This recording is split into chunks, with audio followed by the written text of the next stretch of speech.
Hello, I'm Seth Clevenger, Managing Editor of Features and Multimedia at Transport Topics. Thank you for tuning in to the latest Transport Topics Brown Bag webinar, Elevating Customer Service in the Supply Chain.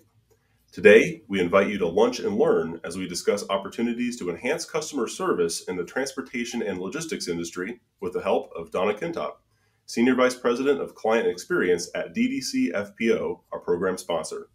Welcome, Donna. Hi, Seth. Good morning. Nice to meet you. So, Donna, just to help set the stage for this conversation, could you please tell our viewers a little bit about your experience in the transportation industry and the work you're doing at DDC FPO?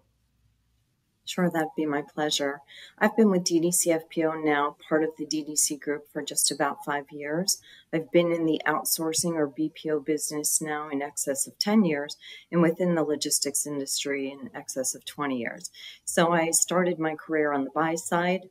Enjoyed that tremendously, moved on to oversee and run the day-to-day operations of a privately held freight forwarding company here in North America, and then found it really exciting to move into the BPO space. So my focus has been for the last 10 plus years here working in BPO, primarily focused on logistics and freight.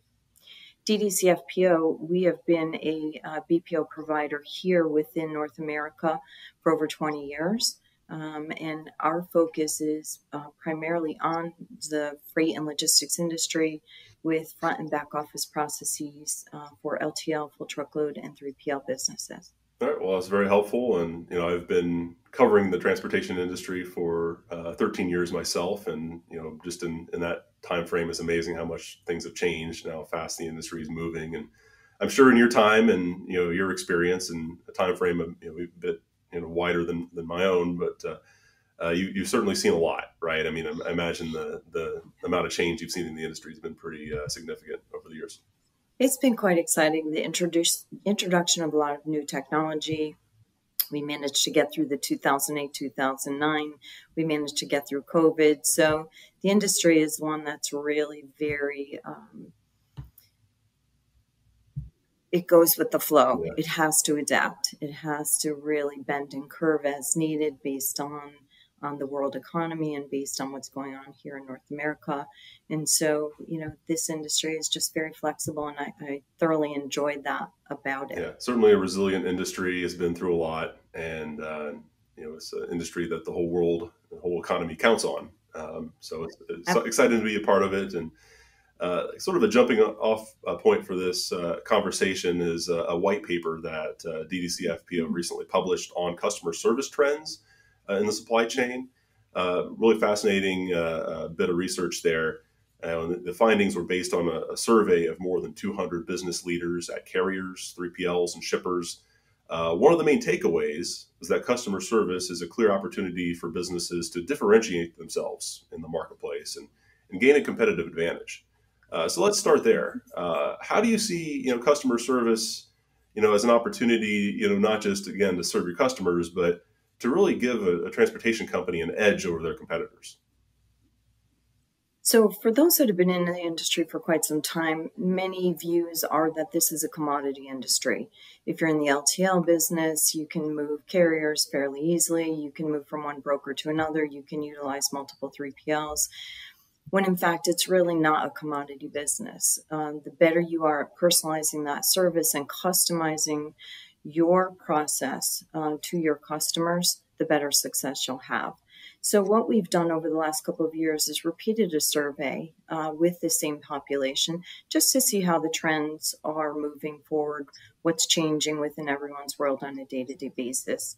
And so we have some underlying themes that we have seen year to year. Some new things have popped up this coming year. But what we have found in the customer service area is that the importance of personalizing, customizing your delivery to your clients has become much more critically important. We found that 68% of our respondents can directly tie back their return on investment to their investment within their customer service programs. So the more they invest, the more they're getting back. we've been able to validate this through our processes as well. What we see is that if you personalize your program, if you treat your clients like every interaction is the most important one, if you really go above and beyond, then you're reducing your sales churn. It's obvious in the numbers and in the data. You're not having to replace those customers, and you're increasing your revenue and your volumes that you're moving. So we really find that those that focus on customer service really do benefit from that effort. Yeah, I mean, the more customers you retain, the less you have to go out and find new ones, and makes a huge Absolutely. difference. Mm-hmm. And Donna, that brings me to my next question, and I'm curious to hear about some of the most common gaps in customer service that the transportation industry is seeing right now. You can think of it as the weak links in the chain of customer service. And from your perspective, how can companies fill in those gaps? Okay. So some of the gaps that we've been able to see year after year, and we really don't see any change coming in the near future, we're making progress, but it's not significant progress, is the lack of technology. So we struggle with difficulty in hiring and retaining resources, the right resources at the right price. We struggle with the maintenance of customer expectations. Things have changed. People want things much more instantaneously. And so if we are able to implement more technology to improve self-service options, to improve response times through email, through phone calls, through chat, that addition of technology into that workspace will definitely help fill some of those gaps, and the pain won't be as significant. Okay, no, that's helpful, and I think that you already gave some examples of how companies are tracking their performance, and which is very interesting because if you want to improve customer service, you need to be able to measure how you're currently performing. So, Absolutely. yeah, Donna, what have you found to be the most useful KPIs, key performance indicators that companies are using to track and monitor their performance in this area? Every company is a little bit different in what they find as a priority. What we find overall to be the three main areas that they should focus on is certainly your CSAT scores, whether you do CSAT surveys with your customer periodically, annually, quarterly, on a transactional basis, or your NPS surveys. You have to listen to the customers. You have to look at the feedback that they're giving you and then target those areas for improvement. So implementing some sort of feedback program with your clients is really critical to get fair and honest feedback.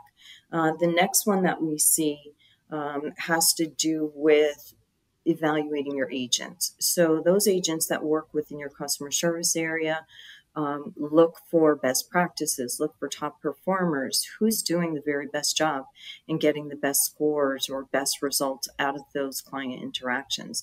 That one's really, really important. And then all comes down to the client experience and retention. So are you evaluating the retention of your clients? Are you turning over your clients? Is there a lot of high churn? Client retention is just so critical to maintaining your costs and building your reputation. If you have to go out and search for a new client, those costs are sometimes 5 to 25 times more expensive than what it might cost to put some effort into retaining those existing clients. So we ask that, when we're talking to people, what are the KPIs you look at? And we discuss these top three things. Now, there's other KPIs that people do look at in the way of contact center work. What's your average speed of answer? What's your average Sure. handle time? What's your first call resolution? Those are equally as important, but every organization is different. For some organizations, we find an average speed of answer might be okay at 5 or 10 seconds, where other clients say, 30 seconds is okay, because we do have a lot of self-serve options. We want to direct our customers in that way. Average handle time. Do you want that agent to rush through a call to make sure that average handle time stays within a certain number? Or do you want to make sure that they're pushing for first call resolution? So some of the KPIs that we work with, we encourage customers to look at from a strategic perspective and then look at others from a tactical perspective. Yeah, that was great. And it all starts with, again, monitoring and capturing the data and then really evaluating, how you're performing. And that's how you improve from a business management standpoint. Another topic I wanted to bring up here is that while reviewing the white paper, I found it interesting that email is still definitely the preferred channel for Yeah. customer service by a pretty wide margin. That's followed by phone calls, live chat, and social media. I think it's interesting to see those as well increasingly. So, Donna, from what you've seen, how have the methods of communication for customer service shifted over time, and how do you see that changing in the years ahead as you kind of spin it forward? There's been a really slow and steady progression. Obviously, early customer service programs were all voice, Yeah, voice and voicemail. People have moved away from that now due to timing. yeah, And we find that customers are much more comfortable interacting through email. It's at their convenience. They can read and write, when it's workable within their schedule. If you set a certain SLA for the response time, you get back to any customer with a critical issue within an hour. Anything that might require a little bit more research, you set that time frame a little bit differently. But email has, for the last few years, been the proven channel of yeah, choice for many, many customers. Chat is rising quickly. It, it's much more instantaneous, and you can get those answers quickly. It really just depends on where the customer is comfortable communicating and how they wish to communicate. And so having the ability for those customers to utilize a variety of channels really does help quite a bit. Um, in making sure that they're comfortable to get the answers they want based on the issue that they want when they want. yeah, And so in the future, what we tend to see is when we talk to our customers, they're really focused on improving more self-serve options so that their clients can go on, for example, they want to track a shipment. They can go on themselves and find out exactly where that shipment is, what the expected delivery date is, if there's a holdup. So certain types of interactions really do promote other channels. And, we'll have to see how that goes. But the industry, in the last few years has really grown quickly in the technology options. And I think we're going to continue to see that rapidly increase, both in back office and front yeah. office. I mean, I'm just speaking for myself. I usually love the live chat options when those are available. When I'm dealing with any sort of customer service call or inquiry or question, um, Yeah. rather than being on I have, hold. But it, it's generational it as well, I think, depends. right?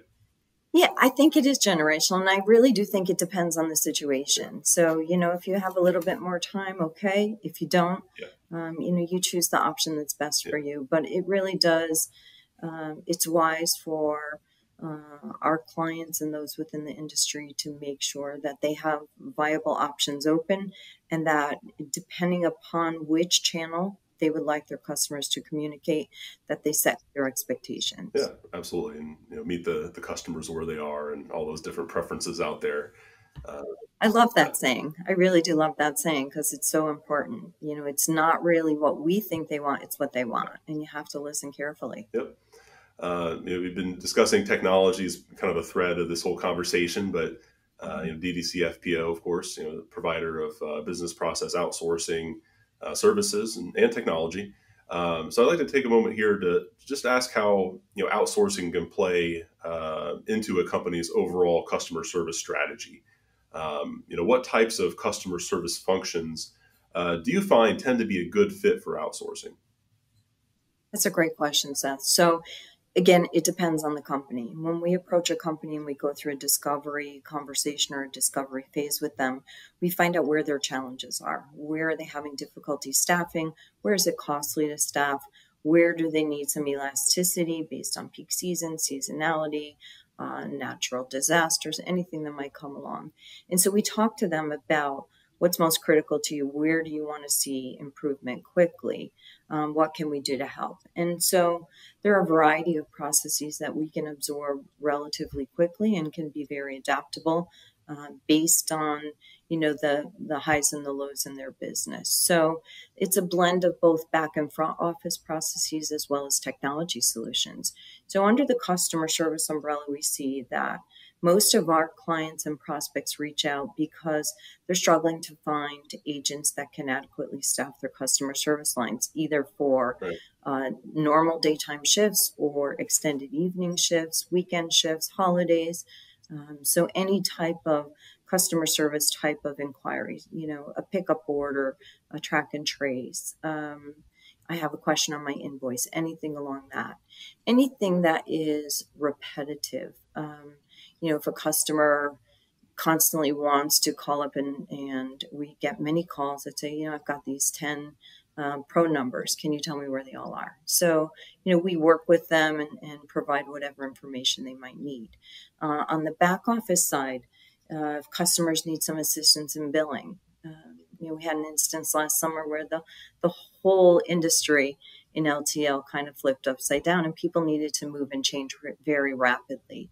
Utilizing our services, we were able to adapt our teams and help absorb some of that additional business.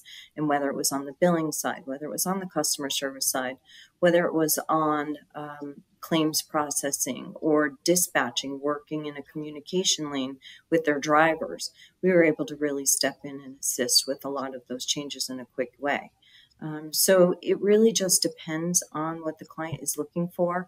And where they're struggling, where they'd like to see some growth. We have the opportunity to either supplement an existing team or we can completely replace a team and allow those incumbent workers, teammates to move on to more complex type of work. So it really does depend on the structure and the desire and the goals of the client that we work with. Yeah, those are all great examples, and I think that that opportunity to maybe take some of the customer service responsibilities off the plate of some of your back office workers so they can be freed up for maybe some other more hands-on or high value type of tasks can really unlock a lot of opportunities for transportation companies. Yeah, and we can't forget, BPO business came about due to labor arbitrage. The cost savings are significant. Sure. The service has to be there. The cultural fit has to be there. The alignment to goals has to be there. But, in an industry like ours, in a time like ours, last year and this year with this suppressed freight market, cost containment is critical to a lot of companies. They're not seeing the volumes. They're not seeing the growth. They're having to look at everything internally. Where can we be more cost effective? Where can we realize process efficiencies? That's the business we're in. We evaluate every step. We evaluate every angle of a process and really look to improve that process. We don't ask the client to change their business systems. We don't ask them to change their processes unless we believe thoroughly that it's going to be a significant positive change for them and their customers. Yeah.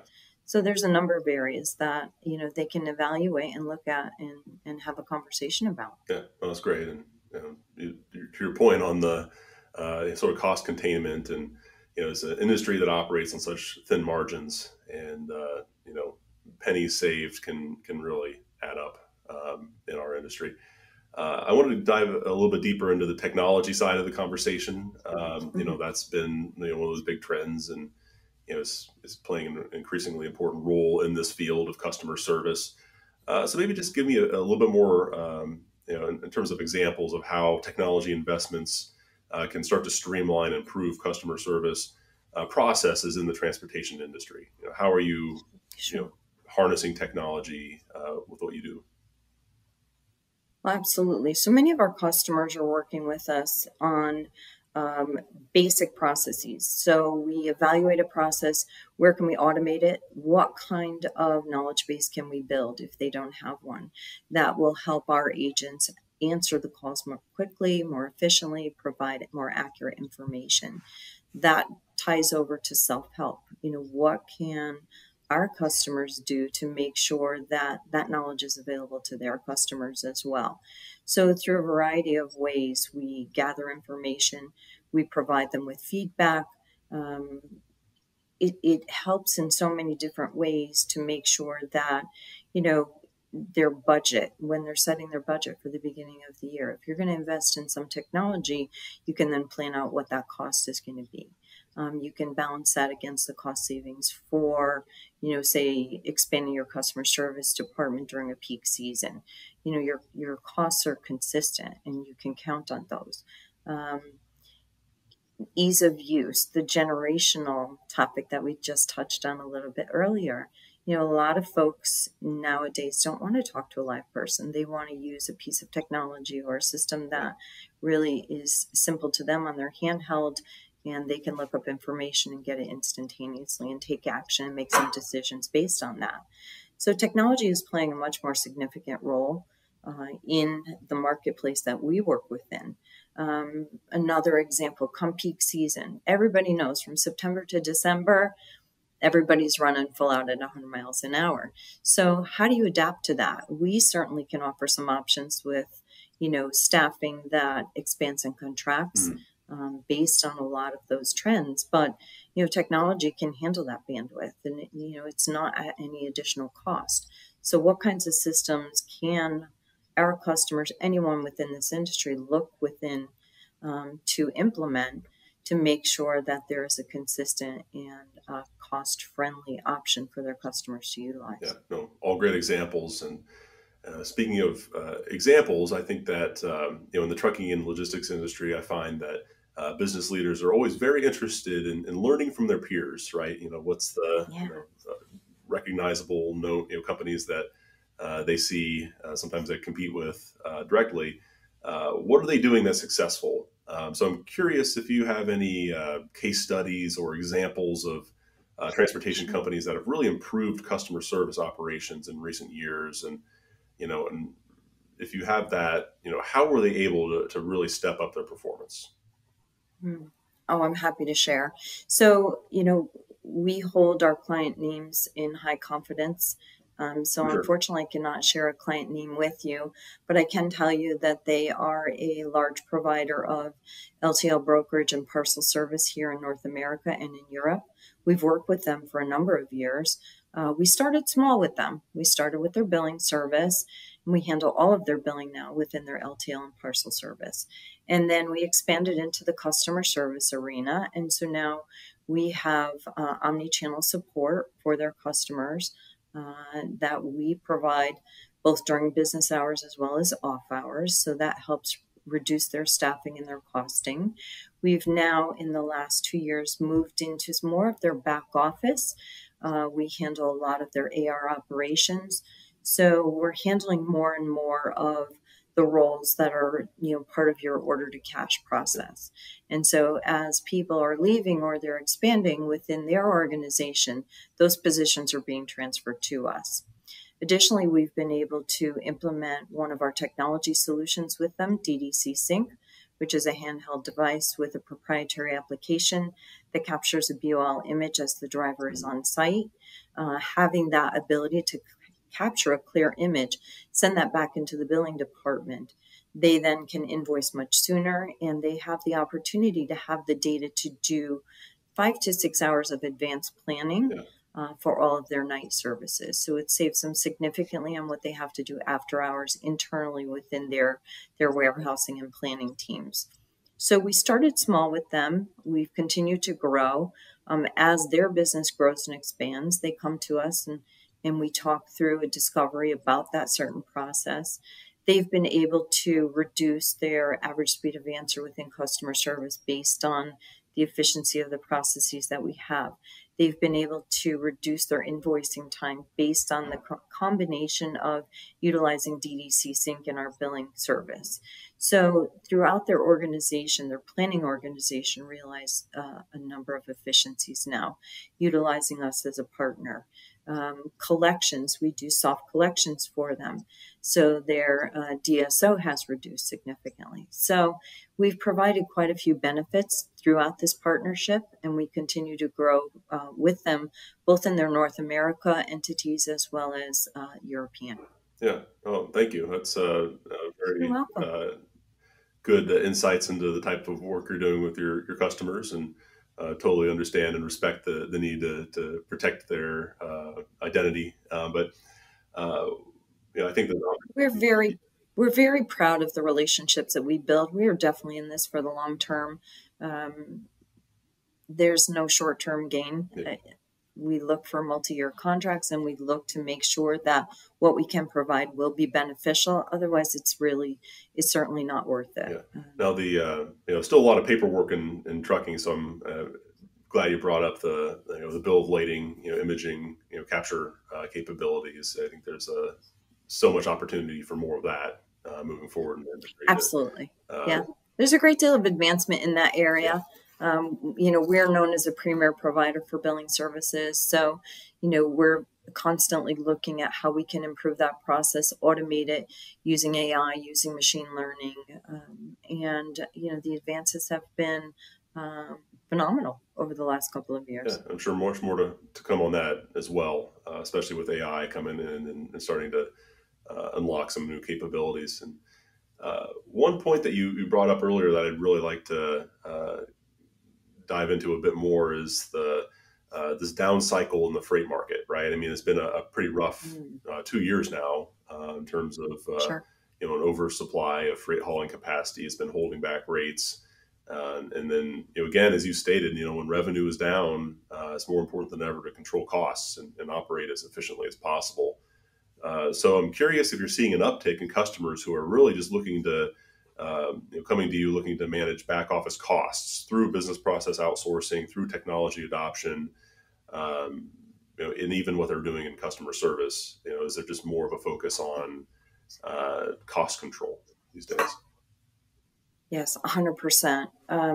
This industry has really been struggling for a few years between the rise in fuel costs and insurance and cybersecurity, all the investments that have to be made there, resource constraints and finding the right people at the right cost, growing their revenue, growing their volume, the consolidation of the companies, and honestly, the extinction of some companies has been really sad in this industry. So it's been a challenging time for everyone involved. We are finding people coming to us more and more often saying, look, I need help. What can you do to help us? We've got all of these additional expenses. We don't have the growth in revenue. We don't see an increase in volume. So the only place we have to look is inward at cost containment. And so what can you do to help us with that? When you work with a BPO provider, we'll touch on that labor arbitrage point again. Certainly, there are significant savings. Costs here in the U.S., we did a very similar survey 2 years ago, and asked the question of all the respondents, if you had to identify for us, what is the cost of a fully loaded FTE, say a customer service FTE? What would that look like with their compensation, with any type of bonuses, commissions, benefits, infrastructure costs, telephony costs, leadership and support? What would that actually look like? And it was upwards of $87,000. And we surveyed people from coast to coast. So we know there are certain geographic areas that are much more expensive. If you work with a BPO provider, those costs are much more reasonable. So there are significant savings to be realized by partnering with someone that can do the job well, and you can manage those costs at a much more reasonable level. We can help out in a number of ways in making sure that we have the staffing that you need when you need it. We invest in making sure that we provide reliever support and expansion for any type of special projects that you might have. So we find that they're coming to us with a variety of needs based on where their organization is at this point in their lifespan and in this industry state. Yeah, no, thank you for going through all that. And I think we've certainly covered a lot of ground in this conversation already, but just wanted to open it up. And if are there any other ways that carriers and logistics companies can provide better customer service beyond what we've already discussed? I think we covered a lot of it. They really have to, I don't mean to sound this in a bossy or bullyish way, but really focusing on your customer's experience is key. Yeah. Holding on to customers, growing their wallet with you, making sure that they're satisfied so that they are not hopping from company to company. You want to build that loyalty with you, and any investment in customer experience to make sure that they're happy, making sure that every single call is a special call and they feel important.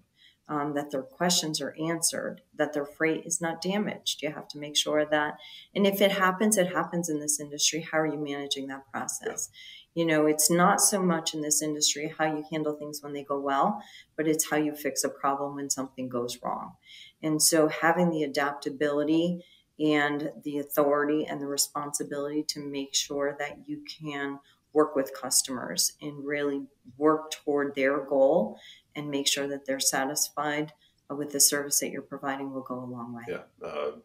Things go wrong in transportation, right? I mean, it's just They inevitable. do. It would be perfect. It'd be amazing if everything could just happen smoothly, and often it does. But I think you can really stand out. When things do go wrong, how well do we handle it? That can be that key touch point for really providing an extra level of customer service. And yeah, that's the key to success. We find that in the customer service or customer experience world, there are certain brands that really stand out from other brands.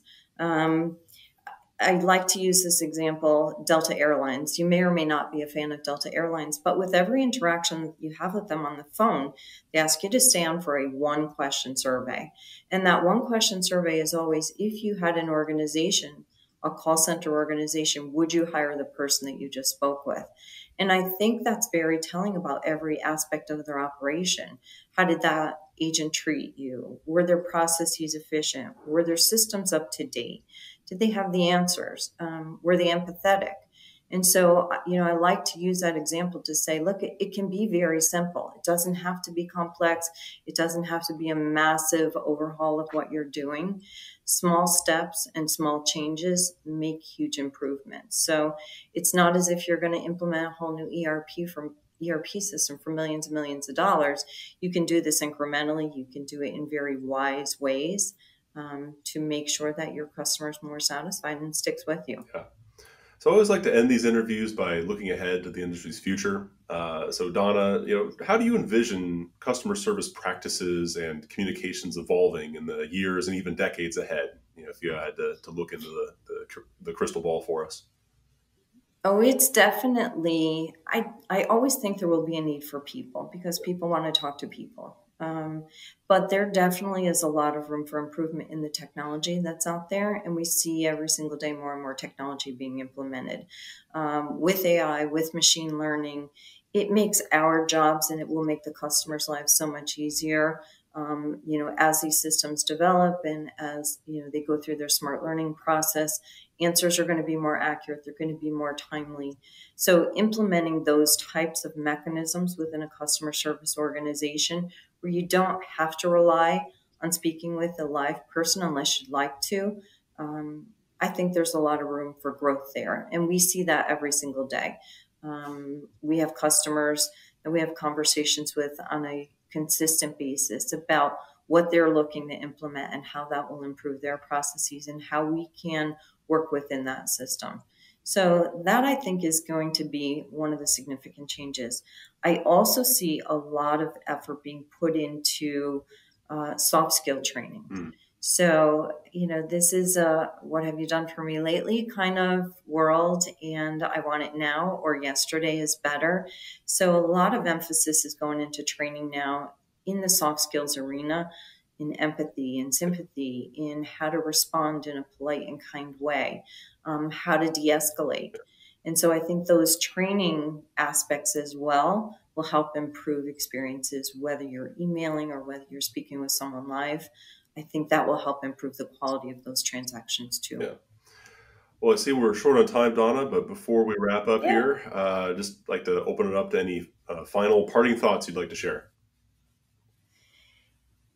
We've covered so much ground, Seth. Words of wisdom, and I've learned this from my customers and colleagues in the industry is really, look to your customer first. Yeah. If you can listen to them very carefully, your teams want to deliver the best quality service. Everyone shows up wanting to do a good job, wanting to give their efforts and make sure that the interactions are the best that they can be. So I would say start with listening to your customers, talk to the people that work on these teams that interact with your customers on a very regular basis. A lot of cases in our industry, a customer, the first interaction they might have with your company is talking to a customer service rep. What do you want that first impression to look like? That's critical. So focus on those areas. They help drive operational efficiencies. They can give insight into the entire organization. It's really a pivotal point and a critical point in the engagement and in the relationships with their customers. So I would say start there. Yeah. We've seen a great deal of success when people look at it from that angle. Well, hey, that's I think a great final point to leave us on, and I really appreciate the conversation here. A good conversation about an important topic for trucking and logistics companies. So, thank you once again, Donna, for joining the program and sharing your insights. We really appreciate it. It's been a pleasure, Seth. Thanks for making the time.